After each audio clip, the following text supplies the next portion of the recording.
অগ্নিশ্বর চ্যাটার্জি আমার দাদা যা বলেছে সেটাই ঠিক। অগ্নিশ্বর চ্যাটার্জি আমাদের কাছে শুধুমাত্র মহাপুরুষই, আমাদের মতো খেটে খাওয়া মানুষের কাছে উনার মতো দেবতার আসলে উনাকে আমরা বসিয়েছি। সাথী ফুল কিছু বলে না মালয়, আর সেই জন্য আমি ডিসিশন নিয়েছি আমার একমাত্র মেয়ে বরিশের সঙ্গে অগ্নিশ্বরের বিয়ে দেবো। বিয়ে? না না, এত বড় ভুল সিদ্ধান্ত আপনি নেবেন না স্যার, এত বড় ভুল সিদ্ধান্ত আপনি নেবেন না। আপনার মেয়ে বর্ণিশিখা ব্যানার্জিকে বিয়ে করার কোনো যোগ্যতাই ওই অগ্নিশ্বর চ্যাটার্জি নেই। ঠিকই বলছি স্যার, ঠিকই বলছি।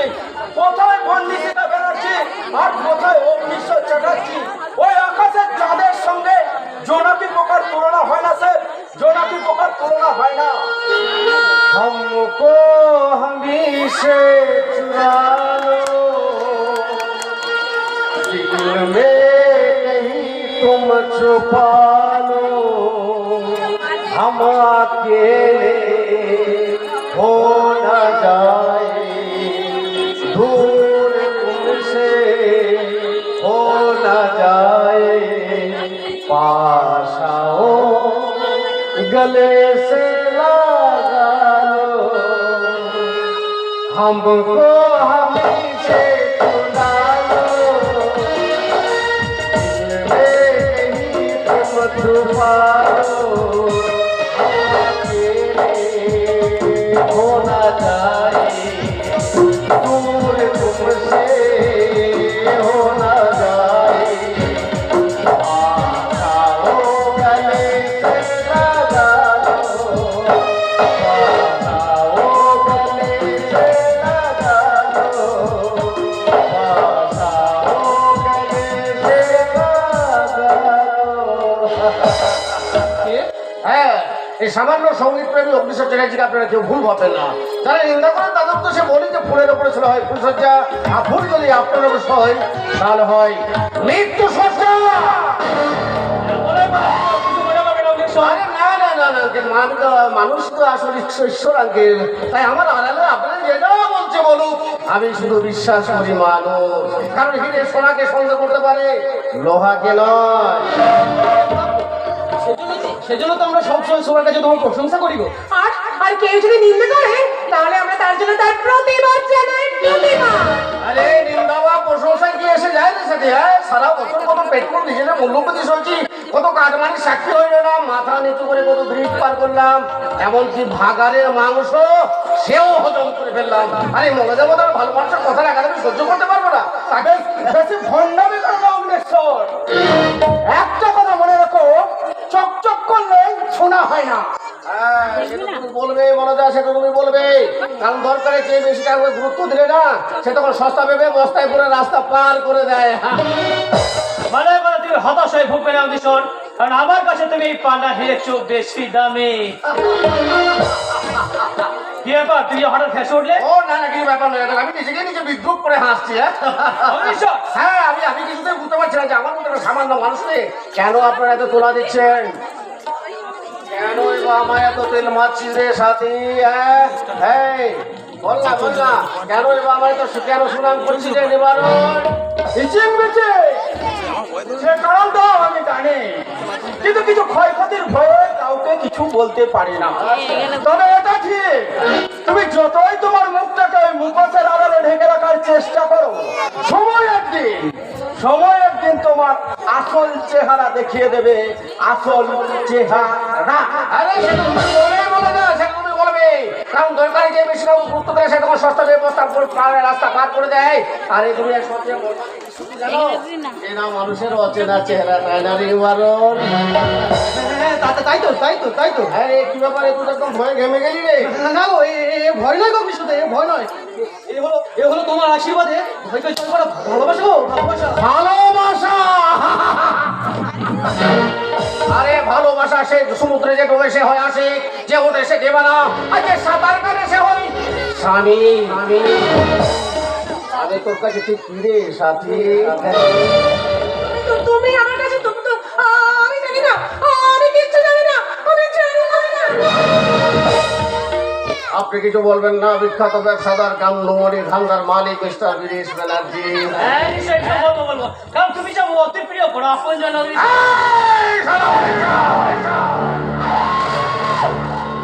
সারা সরকার আমাদের কথার উপরে ট্যাক্স বসায়নি বলে মিষ্টি মিষ্টি কথা বলে সারা তুমি আমার মুখটাকে সেলাই করতে চাইছো। সার্বভৌমে তো ধরে নিয়েছ তো, আমার এ মাসের কিস্তি চাই, কিস্তি। সারা কিস্তি মারবো, কিস্তি। তোমার সমস্ত কিস্তি আমি মিটিয়ে দেবো। বেশ, তাই দিলাম। কিন্তু একটা কথা মনে রাখবেন, ওই ডাক্তারদের খারাপ আজ লেখার কারণ প্রতি বছর প্রায় 7,000 লোক মারা যায়, আর আমার শালা খারাপের স্বভাব কারণ দু একটা খুনের ঘটনা ঘটতেই পারে। হ্যাঁ না তুমি সত্য হোক, আর আমি তো তোমার পাশে আছি। হ্যাঁ আমি জানি আপনি ছিলেন, আপনি আছেন, আপনি থাকবেন, কিন্তু আমি একটা কথা কিছু বুঝতে পারছি না মিস্টার ব্যানার্জি। ব্যাংকে কিস্তি শোধ করার মতো মোটা মোটা টাকার বান্ডিল প্রতি মাসে আমাকে দিচ্ছেন কেন? ভাই এই কারণটা জানি শুধু তুমি আর আমি একজন। বিশেষ করে আপনার মেয়ে বন্দি শেখা যদি একবার জেনে যায় তাহলে আমার 12টা বাজিয়েছে। ছাড়ো তো বনি শেখা কথা, ও তো নিজের চেহারা জগনে ব্যস্ত থাকে। আরে সেই জন্য বন্দি শেখা আমি এত বেশি ভালোবাসি। সেটাই তো খুব মুশকিল। আলাদা একটা দুনিয়া, নিজের ইচ্ছা মতো চলতে ভালোবাসে। বন্দি শেখার জগৎটা বোঝা এত সহজ নয় মিস্টার ব্যানার্জি। জগৎটা এক, বাইরেটা সম্পূর্ণ আলাদা। সেটাই তো খুব মুশকিল। আলাদা একটা দুনিয়া। স্বার্থ দিদির চেয়ে উদ্দাম নদীর চেয়েও আমাকে বেশি টানে মিস্টার ব্যানার্জি। আর তার জন্য তো বন্দি শেখার মতো একটা আগুনের ফুলকে আমি এত বেশি ভালোবাসি। সেটাই তো খুব মুশকিল। সেটা আমি খুব ভালো করে জানি, কারণ বনি শেখার সঙ্গে তোমার ভালো অনেক বন্ধুত্ব সম্পর্ক। তবে খুব সাবধান, আমার মেয়ে যা বদ মেজাজি বে হিসাবে এই বিয়ের পর যেন ডিভোর্স না হয়ে যায়।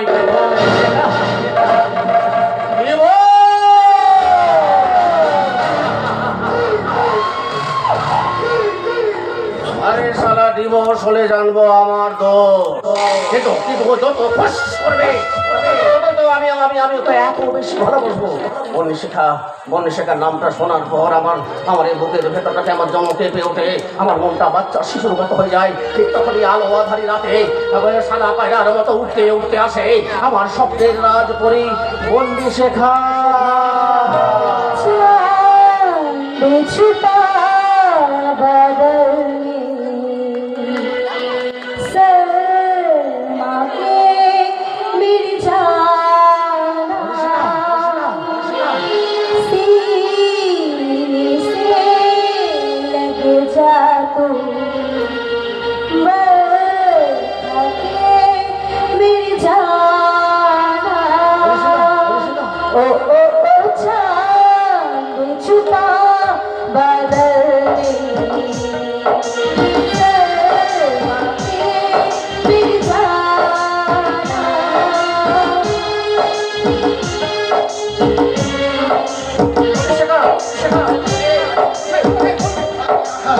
আমি তোমার বন্দি শেখা নই দাদা, আমি তোমার ছোট ভাই অমর। আরে অমর তুই? হ্যাঁ, আমি জানি দিনে দুপুরে ডাকাতি হতে পারে দাদা, কিন্তু তোমার মতো কেউ বিবাহ স্বপ্ন দেখতে পারে এটা আমার জানা ছিল। আরে স্বপ্ন দেখতে শেখে ভাই, স্বপ্ন দেখতে শেখে, জীবনে কোনো বড় হতে পারবি না। স্বপ্ন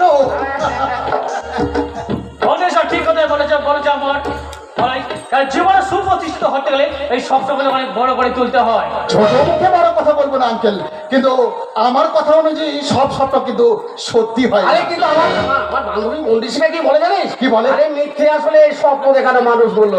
তাই না? মুখে তো অনেক কিছু বলে, কিন্তু নিজে মানে কথা আমার নিশ্চয় কেউ শোনে। শুনবে আঙ্কেল শুনবে। তার আগে একটা ভয়ঙ্কর কাজ করতে আরে কি হবে। কাজ করতে হবে? আরে কাজটা এমন কিছু নয়, সংসারে শেকলে বেঁধে রাখতে খুব তাড়াতাড়ি ভালো একটা দিন দেখে বন্দি শেখাদের বিয়ে দিয়ে দিতে হবে।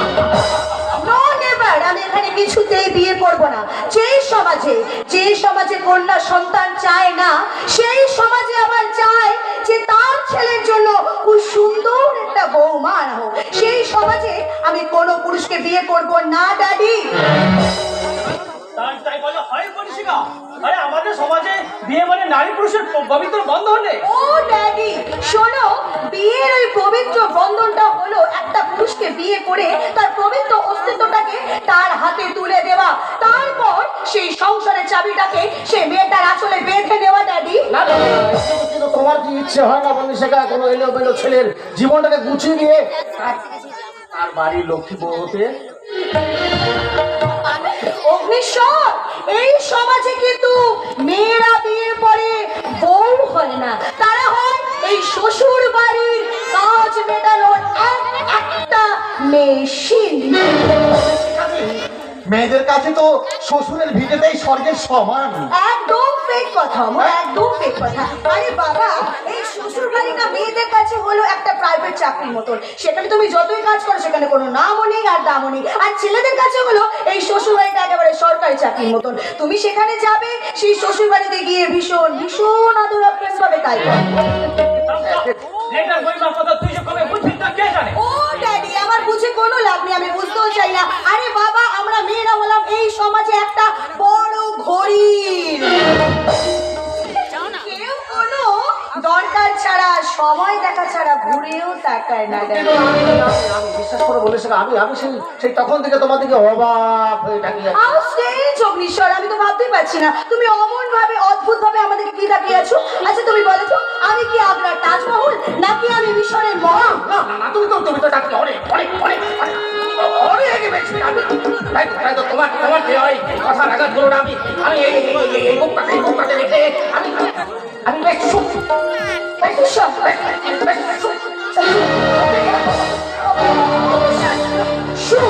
আচ্ছা তুমি ড্যাডি, তুমি দেখলে যে সুখ শব্দটা বলার সময় ওর মুখের দিকটা তুমি ভালো করে লক্ষ্য করে তাকিয়ে দেখলে যে কিছু কিছু কথার মাঝখানে ও কেমন অস্বাভাবিক একটা আচরণ করে, ওই আচরণ দেখে আমি যে একেবারে চমকে যাই ড্যাডি।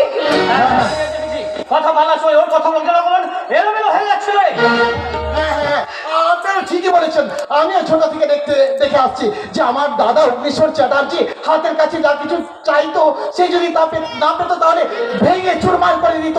তারপর রাগটা তার ভীষণ থেকে ভীষণতর হয়ে যেত। এক সময় রাগ যখন তার থেমে যেত তখন সে সুর করে হাহাকার করে কাঁদতো, চিৎকার করে সে কাঁদতো।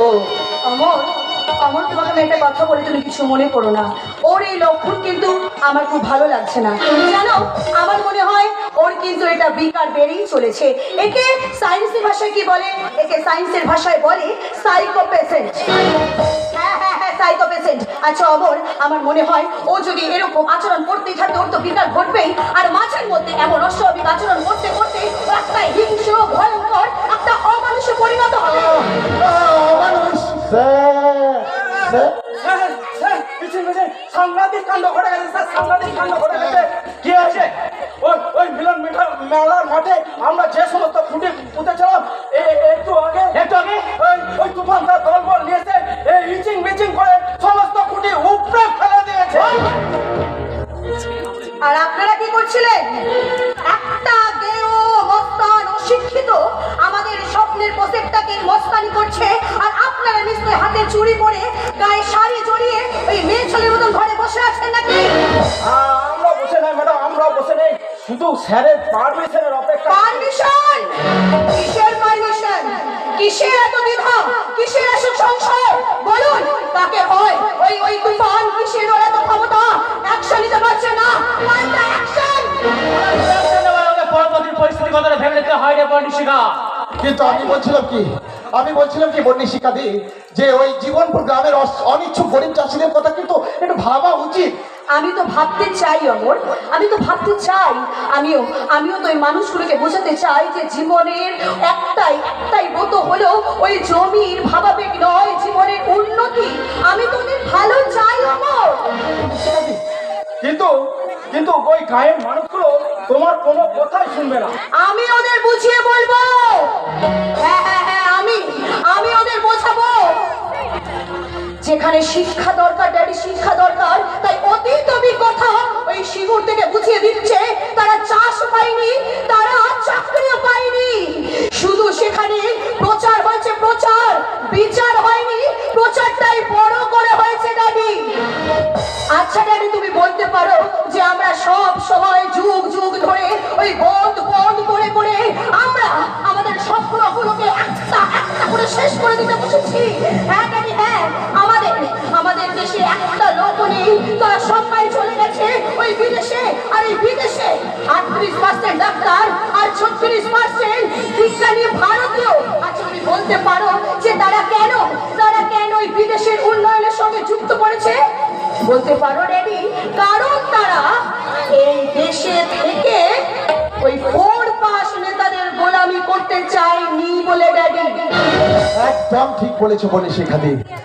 যে দেশে 4 পাস করা নেতা আর স্কুলের মুখ না দেখা চামচেগুলো দ্বারা ভগবানের স্বরূপ ডাক্তারদের প্রহিত হতে হয়, যে দেশে কোভিড-19 সময়কালে একটানা 2 বছর স্কুলে ছুটি থাকলেও কোন রকম প্রতিবাদ হয় না, আর স্কুল খোলার পর মিড ডে মিলের থালায় ডিমের সাইজটা ছোট হয়ে গেলে প্রতিবাদের ঝড় ওঠে, সেই দেশের মানুষগুলোকে আর যাই হোক না কেন প্রকৃত শিক্ষায় শিক্ষিত করা সম্ভব নয়, কোনোদিন না।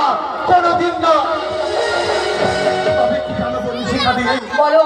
যে মানুষগুলো অক্লান্ত পরিশ্রম করে মাঠের ফসল ফলায়, শীত গ্রীষ্ম বর্ষাকে অপেক্ষা করে আমাদের মুখে একটু অন্ন তুলে দেয়, সে মানুষগুলোকে আমি বড় শ্রদ্ধা করি, সম্মান করি বন্দি শিখাদি।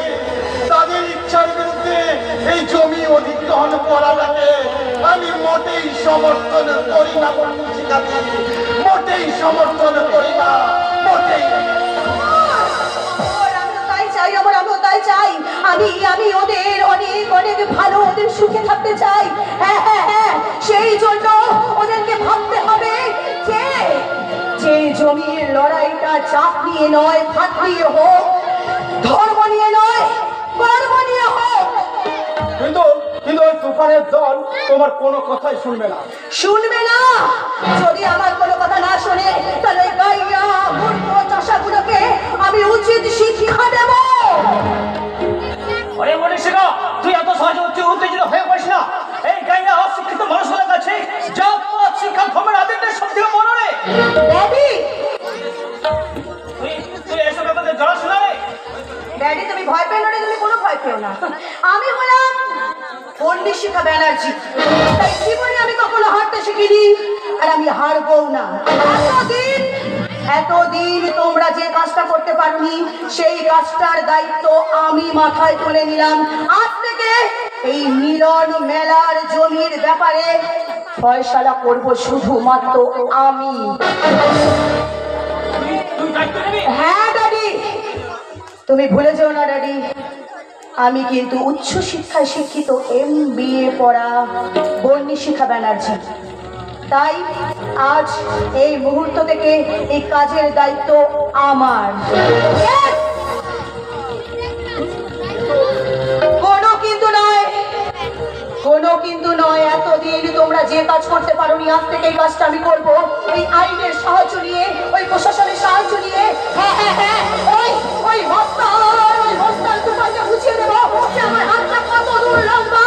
আমি যে হাতে ওই সন্ধ্যা প্রদীপ চালাই, এই সমস্ত গ্রামের গাইরা মূর্খ চাষাগুলোকে বুঝিয়ে দেবো আমি সেই হাতে সাজাতে পারি গৃহদাহের আগুন।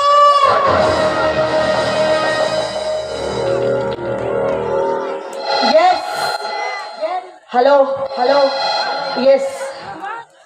Bonishika Banerjee is coming.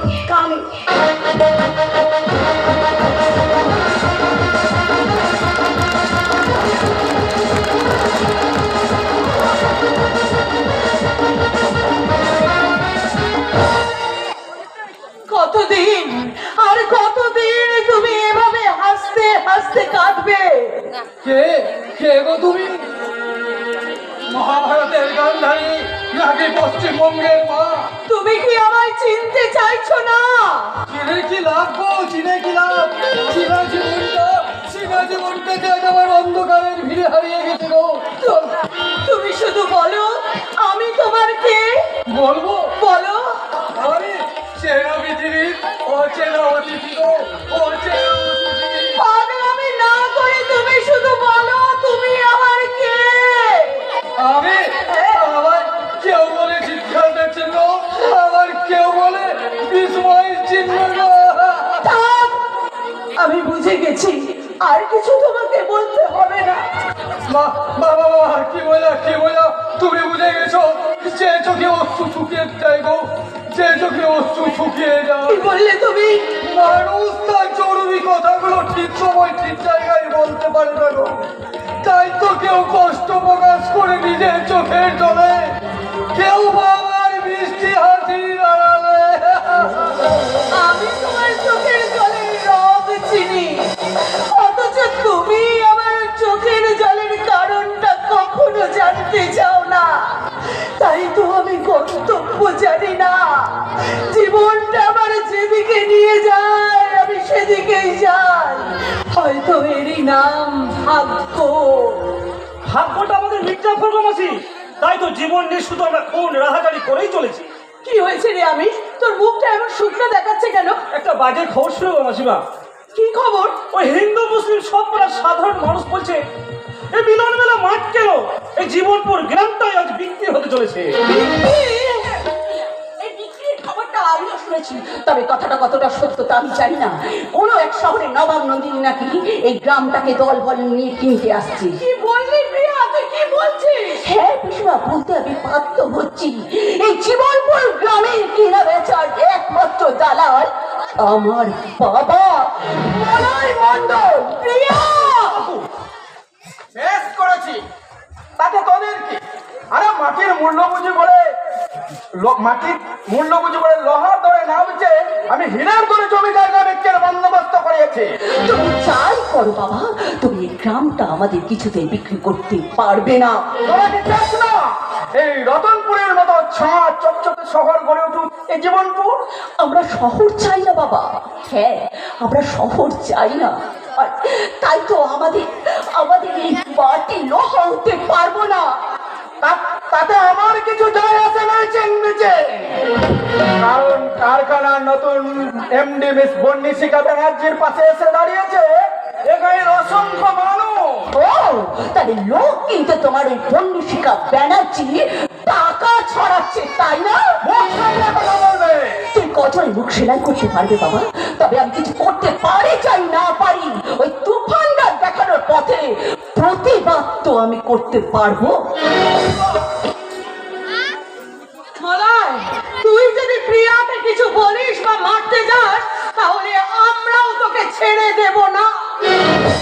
দেখো পিয়া যে কথাটা বলে গেল, একবারে কথাটা সঠিক বলে গেল। এর বেশি যদি বাড়াবাড়ি করে না তাহলে জানো তো মুসলিমের রাগ কত রাগ। কি করবে স্যার? কি করবো? কি করবো? তবে দে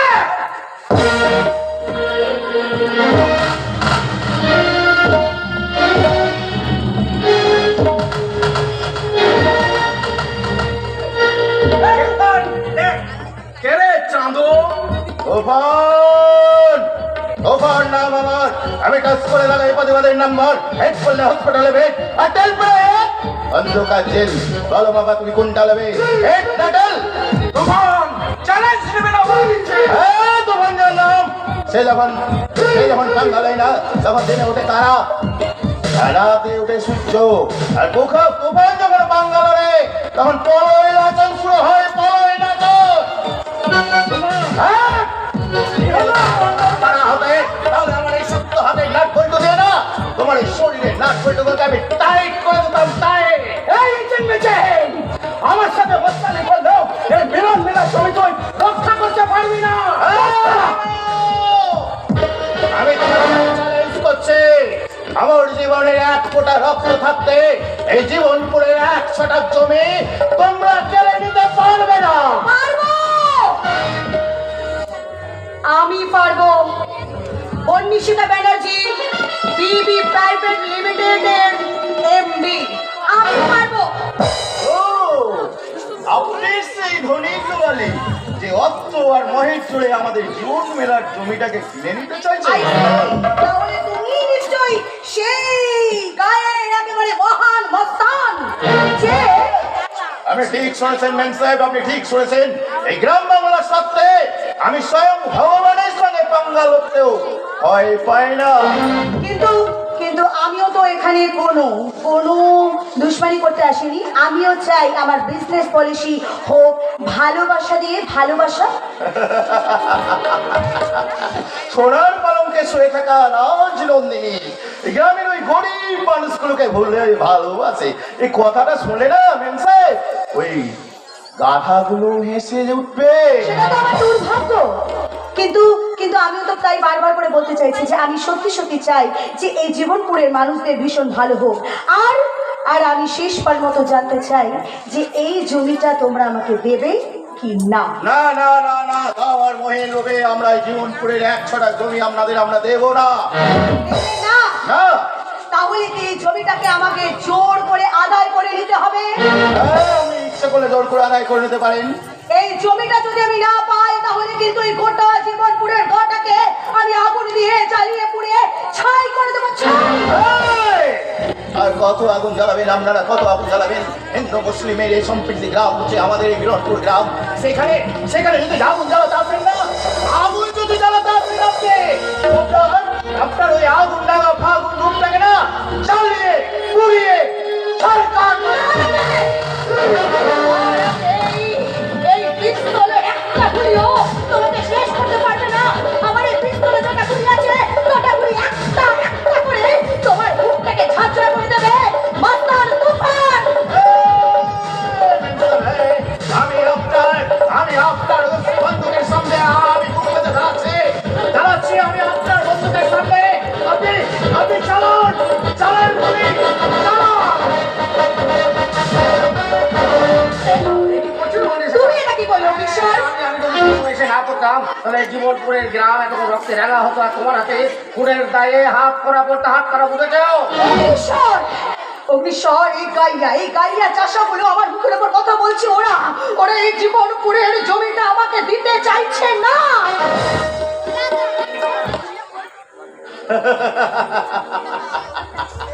তার কেন দিলে এমনি হয়? কারণ মানসিক হাসপাতালের আগে জমি অধিগ্রহণ করতে চলে এসেছে। অগ্নিশ্বর! এতদিন তাই হয়েছে যে বললি সেটা, কিন্তু এবার তোর সাথে জিনিসটাও উঠতে গেছে। তার মানে জীবনপুর গ্রামের মানুষের তো দারুণ সুখবর আছে। সুখবর? হ্যাঁ, আমার কি সুখবর বলো? খবর হচ্ছে যে আমাদের বিবি প্রাইভেট লিমিটেড যে ফ্যাক্টরি হচ্ছিল সেটা আমাদের এখানে হচ্ছে না। সেটা মানে মানে আমাদের কোম্পানি মালিক সিদ্ধান্ত নিয়েছে এখানে আর কোনো ফ্যাক্টরি হবে না। Oh my God! সুখবর! সিদ্ধান্ত ড্যাডির এত বড় সাহস যে ড্যাডি আমাকে না জানিয়ে এত বড় সিদ্ধান্তটা ড্যাডি নিয়ে নিল। অগ্নিশ্বর কেমন করে? বলো অগ্নিশ্বর বলো। এইভাবে না করলে কি করে হবে? এই সিদ্ধান্ত তোমার ড্যাডি নিয়েছে। ড্যাডি নিয়েছে? ড্যাডির এত বড় সাহস, ড্যাডি আমাকে না জানিয়ে এত বড় সিদ্ধান্তটা নিয়ে নিল। ড্যাডির এত বড় সাহস! শহরের অন্যায়দের সঙ্গে গ্রাম বরাবরই লড়াই করে দিতে এসেছে। কিন্তু তুমিও শুনে রাখো মিস্টার তুফান, আমিও কিন্তু জীবনে হাঁটতে শিখিনি। তাই আমি তোমাকে বলে যাচ্ছি, যদি আমি জিততে না পারি তাহলে বন্দুকের গুলিটাই আমি আমার নিজের জীবনটাকে শেষ করে দেবো। যদি আমি না জিতি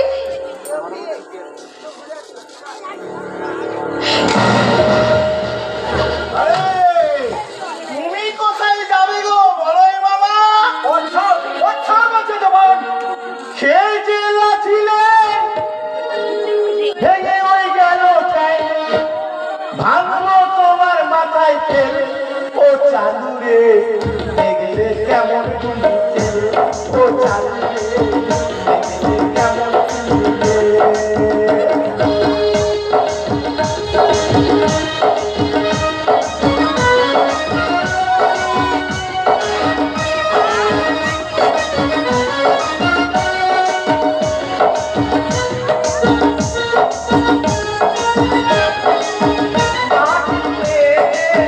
পাপড়ে না গলা ফুটো পায় না সিংহাসনে বসু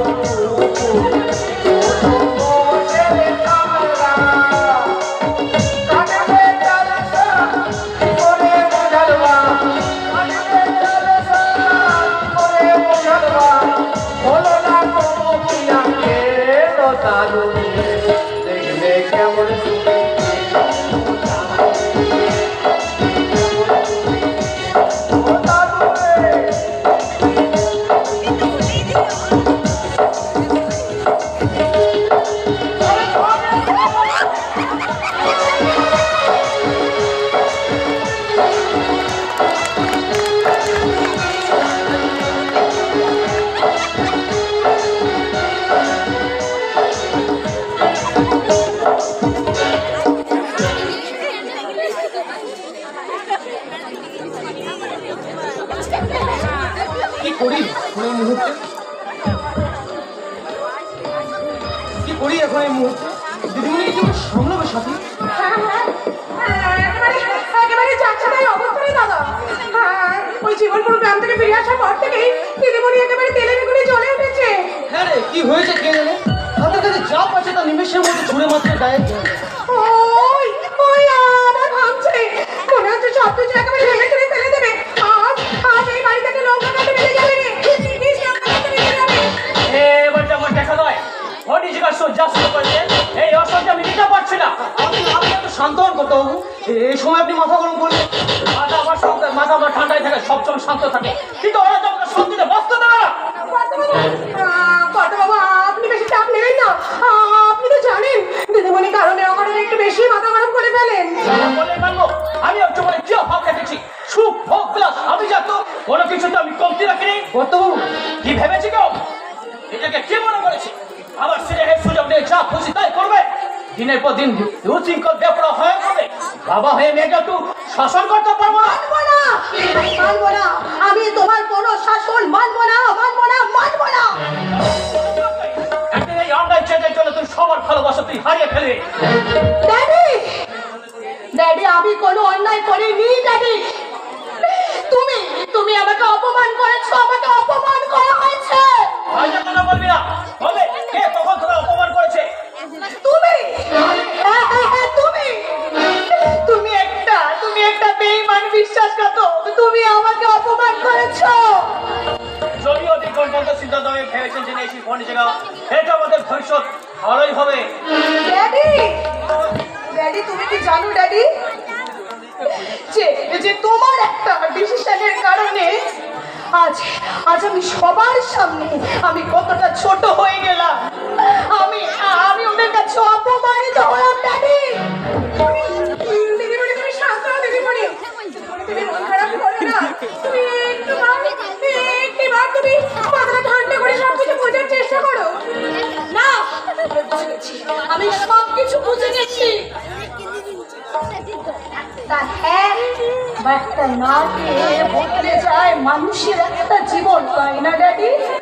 আচ্ছা আচ্ছা, তুমি কান দিলে কি আমাদের ভালো লাগে দিদিমণি? খারাপ লাগলো যে কিছু করার নেই। এরকম ভাবে কষ্ট পেতে হয়তো ওই গোটা রাস্তাটাই বদলে যায়। ওই এগিয়ে চলার ইচ্ছেটা যে শেষ হয়ে যায়। এই শুরু করতে হয় রে মামনি। কে বাবার ওপর তোর এত অভিমান?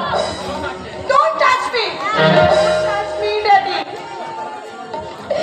তোমার মতন বেঈমানের মুখে এই কথাটা মানায় না ড্যাডি, মানায় না।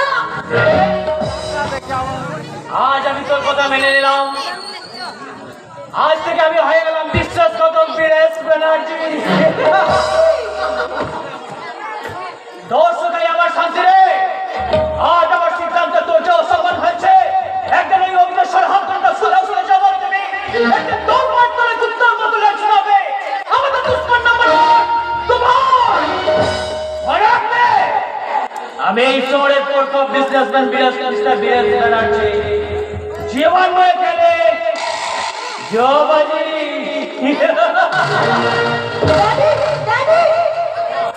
তুফান, তুফানি হলো আমার টার্গেট নাম্বার 1। দিদিমণি দিদিমণি তুমি ভুল করছো। দিদিমণি ভুল করছো। তুমি ওই অগ্নিশাখার কথা যদি চলো তাহলে তোমার জীবনে কিন্তু চরম সর্বনাশ নেমে আসবে। একদম চুপ। যে অগ্নিশ্বর আমার ভালো চায়, তুমি সেই অগ্নিশ্বরের দিকে যদি হাত তোলার চেষ্টা করিস তাহলে কিন্তু আমার ভালো লাগবে না সাথী। দাদা বাজেভাবে নিও না দিদিমণি। যদি পারো ওই অগ্নিশ্বর চ্যাটার্জির সাথে বন্ধুত্বের সম্পর্ক রেখো না। কি বলি নিবারণ? হ্যাঁ হ্যাঁ ঠিকই বলেছি। কারণ মনে রাখবে এই পৃথিবীতে কাউকে বেশি বিশ্বাস করলে বিনিময়ে ঠকতে হয়। আর অন্ধকারে নিজের ছায়াটাও ছেড়ে চলে যায়। নিবারণ, নিবারণ, আমি বুঝতে পারছি না যার জন্য আমাদের এত এত বড় সম্পত্তি, এত বারবারতি, সেই অগ্নিশ্বরের সঙ্গে তোরা কেন এমন ব্যবহার করছিস? করছিস তার সম্বন্ধে কেন কেন খারাপ খারাপ কথা বলছিস বল। দিদিমণি দিদিমণি পৃথিবীতে সব থেকে কঠিন কাজ হলো মানুষ চেনা। তাই তাই তুমি যে তুফানটাকে ভাবছো খারাপ মানুষ, সেই কিন্তু সব থেকে ভালো মানুষ, সব থেকে ভালো। আরো মানুষটা চাই সেই কথাটাকে তোর কাছ থেকে আমাকে জানতে হবে সাথী। শোন, ওই তুফানের সঙ্গে কিন্তু অগ্নিস্বরের কোনো তুলনা হয় না। তবু আমি বলবো দিদিমণি, ওই তুফানটাই হলো এই জীবন মুরগায়ের গর্ব। বুঝতে পেরেছি বুঝতে পেরেছি, তুই তো এই গায়েরই মেয়ে তাই না? তাই জন্য গায়ের ছেলের জন্য খুব কথাটা গায়ে লাগছে তাই তো? লাগাটাই স্বাভাবিক জন্য শিখাদি, কারণ আমি শহরে থাকলেও তুফানের অনেক সুনাম শুনেছি। আমার কাছে তোরা কেউ ওই মস্তানটার নাম ভালোভাবে করবি না। আমরা গায়ের মেয়ে গো দিদিমণি, তাই আমরা সত্যিকে কখনোই মিথ্যে করে দিতে পারি না। শোনো শোনো শোনো, বাদ দাও ওইসব গ্রাম শহরের দ্বন্দ্ব ভুলে গিয়ে আমাদের মিছিমিছি সম্পর্কগুলো কেন আমরা নষ্ট করছি? ভালোটা কিন্তু আমিও বুঝি অমর। ওই আত্মসম্মান বন্ধক রেখে আমি কিন্তু কোনো সম্পর্ককে টিকিয়ে রাখতে চাই না। শিখাদি, হ্যাঁ হ্যাঁ হ্যাঁ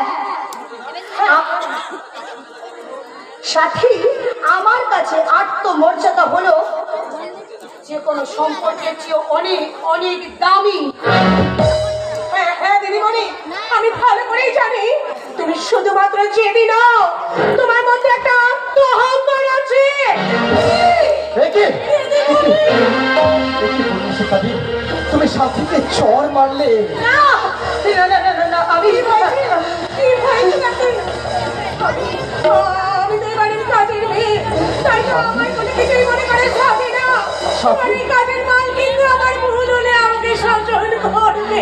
না সাথী না, তুই আমায় ভুল বুঝিস না। আমি তোকে শাসন করার জন্য মানিনি রে, তোকে আমি মারিনি। কিন্তু বিশ্বাস কর, মাঝের মধ্যে যে কথা বলতে বলতে আমার যে কি হয়, আমি যে কোথায় হারিয়ে যাই, আমি যে নিজেই বুঝতে পারি না। দিদিমণি, আমি বুঝি না তোমার কষ্ট। আমি কতবার নিজের চোখে দেখেছি তুমি তোমার কষ্টকে বলতে গিয়েও চেপে গেছো। নিজের চোখের জল শুধুমাত্র নীরবে ফেলে গেছো দিদিমণি, নীরবে ফেলে গেছো। চোখের জলটা আমি আমার চোখে বেঁধে রেখেছি রে সাথী। সবাই ভাবে আমি কত সুখী, কিন্তু আমার এই জীবনটা যে একটা সুখের অভিনয়। আমি বুঝি বলি শিখাদি, একটা অব্যক্ত যন্ত্রণা তোমার মনের ভিতরটাকে করে করে খাচ্ছে। হ্যাঁ হ্যাঁ আমার, হ্যাঁ জানো আমার, জানো যে আমাকে পৃথিবীর আলো দেখিয়েছে, আমি সেই মাকে আমি কখনো চোখে দেখিনি। জ্ঞান হওয়ার পর থেকে আমি শুধু রাতের বেলায় এদিক ওদিক ছুটে ছুটে শুধু আমার মাকে খুঁজেছি। আমি শুধু আমার মায়ের আঁচলটা খুঁজেছি। আমি যেন বারবার চিৎকার করে বলেছি যে মা,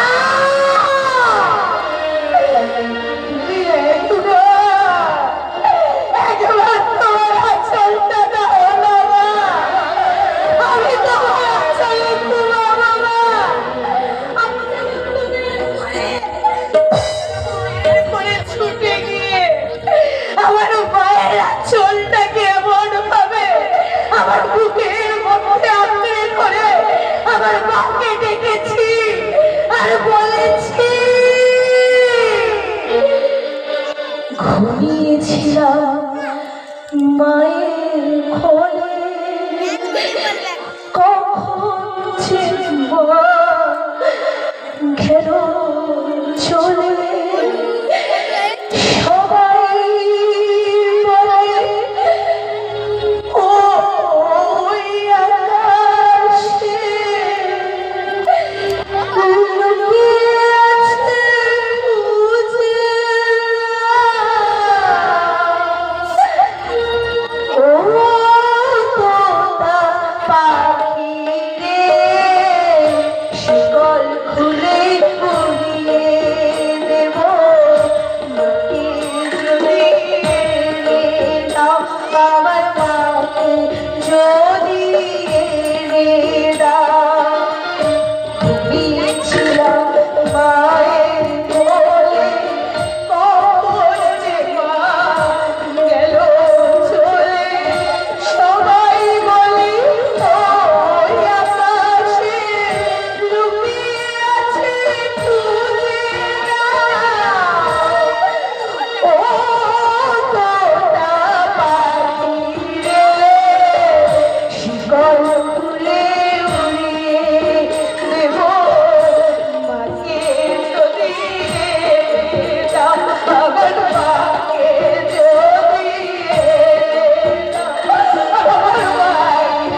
মানুষের বাইরেটা দেখে বোঝা যায় না যে মনের ভিতরে কতটা যন্ত্রণা লুকিয়ে আছে। তোমার কাছ থেকে অন্তত তোমার কাছ থেকে এই মন নামক জিনিসটা নিয়ে আমি কোনো কথাই শুনতে চাই না অমরদা। কেন, কিসের ভিত্তিতে তুমি এই অভিযোগ করছো সাথী? সেদিন রথের মেলায় নিয়ে গিয়ে কোথায় যে তুমি ভ্যানিশ হয়ে গেলে সেটাই আমি ভালো করে বুঝতে পারিনি। আরে ভেনিস হয়ে যায়নি সাথী, ভেনিস হয়ে যায়নি। আরে আমি তো তোমার খুবই কাছাকাছি থেকে তোমাকে পরীক্ষা করছিলাম। এই, তুমি আমাকে ভালোবাসো তাই না? হ্যাঁ ভালোবাসি, তাই তো বলতে ইচ্ছে করে। কি ভেসেছি ভালো শুধু তোমাকে, ভালোবাসি আজও তোমাকে, বাসবো ভালো চিরদিন শুধু তোমাকে। ভেসেছি ভালো শুধু তোমাকে, ভালোবাসি আজও তোমাকে, বাসবো ভালো চিরদিন শুধু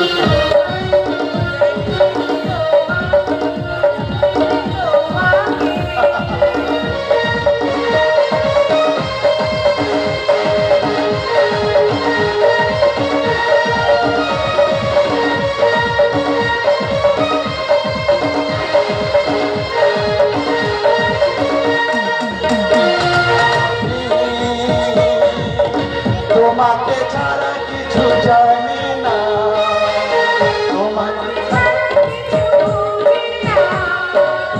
তুমি আমার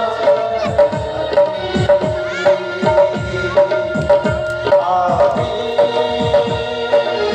তোমাকে ছাড়া কিছু জানি না, তোমাকে ছাড়া কিছু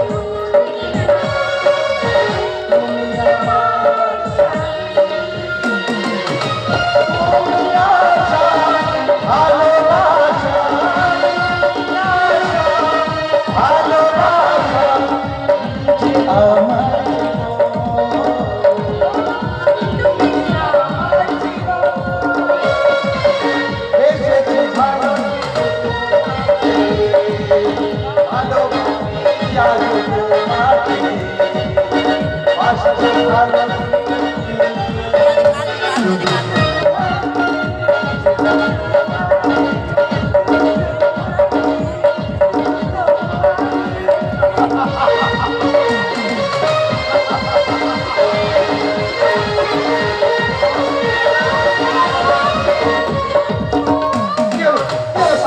ওরকম ভাবে চিৎকার করলে কেন? কি হয়েছে তোমার? অন্ধকারের মধ্যে আমি যেন কাউকে দেখলাম। কি কি কি দেখলে? কি দেখলে তুমি সাথী? একটা মুখোশওয়ালা মানুষ। তুমি কি বলছো সাথী? তুমি আমার বিশ্বাস করো, আমি এর আগে অনেকবার দেখেছি। আশ্চর্য, এই ব্যানার্জি বাড়িতে মুখোশ পরা মুখ, তার মধ্যে নিশ্চয়ই এই গভীর রহস্য লুকিয়ে আছে। আমার তো খুব ভয় করছে গো, ভয়? খুব ভয় করছে। না না না সাথী না, তোমার কোনো ভয় নেই। আরে আমি তো আছি, আমি আছি। আর সবার উপরে আছেন আমার দাদা অগ্নিশ্বর চ্যাটার্জি। ওই অগ্নিশ্বরটার কথা তুমি আর আমার সামনে বলো না। ওই লোকটার চরিত্রটা আমার ভালো করে জানা হয়ে গেছে। সাথী, তুমি সাথী? হ্যাঁ, একদিন বাধ্য হয়ে আমি উনার ভয় মুখ চুপ করেছিলাম, কিন্তু আজ আমি উনার চরিত্রের কথা সবটাই তোমাকে বলবো। কি বলবে সাথী? শোনো,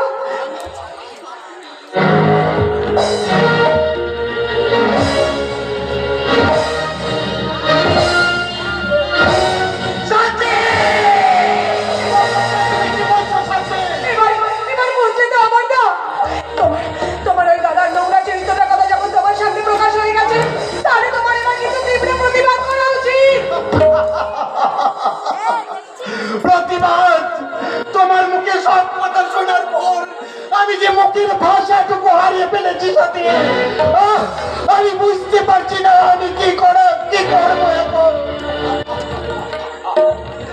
যে মানুষটা আমাকে ছোটবেলা থেকে মানুষ করেছে, লেখাপড়া শিখিয়েছে, খাইয়ে পড়িয়ে বড় করে তুলেছে, সে যে একটা চরিত্রহীন, এটা ভাবতে আমার অবাক লাগছে। এই ঈশ্বর, তুমি বলে দাও ঠাকুর, আমি এখন কি করবো? মাথাটা ঘুরছে,